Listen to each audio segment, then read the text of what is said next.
The coronavirus pandemic has been frightening for so many people, but of course, some folks will tell you they have been through much worse. Yes, take for instance a group of Holocaust survivors who got the COVID vaccination today.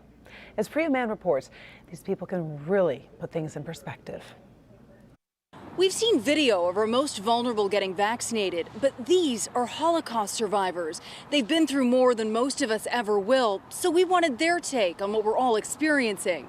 We begin tonight with a question from veteran photojournalist Chester Bilecki.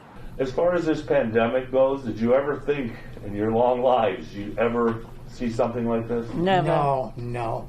Never. They all survived the Holocaust and are now living through a global pandemic. We see people who feel cooped up again, and it's starting to trigger them of those memories that they had. And then we're also seeing people who are saying, well, this isn't the Holocaust.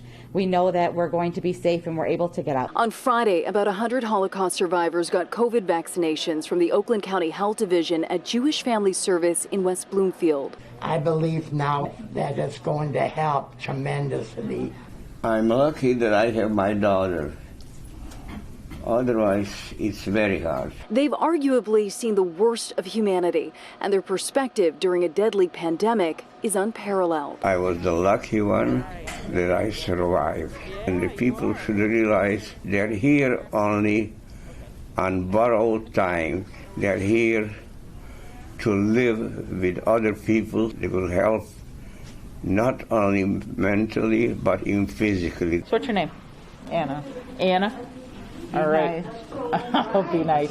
When they were young, they were targeted by the Nazis. Now, as our elders, they're most vulnerable to COVID. You cannot really compare it when all that suffering went on. If you obey all the rules, you wear your mask, and you stay at home, you got nothing to worry about. In Detroit, I'm Priya Mann, Local 4. Wow, thank you, Priya. There are an estimated 800 Holocaust survivors living here in Metro Detroit. Today, the majority of the social workers at Jewish Family Services were vaccinated.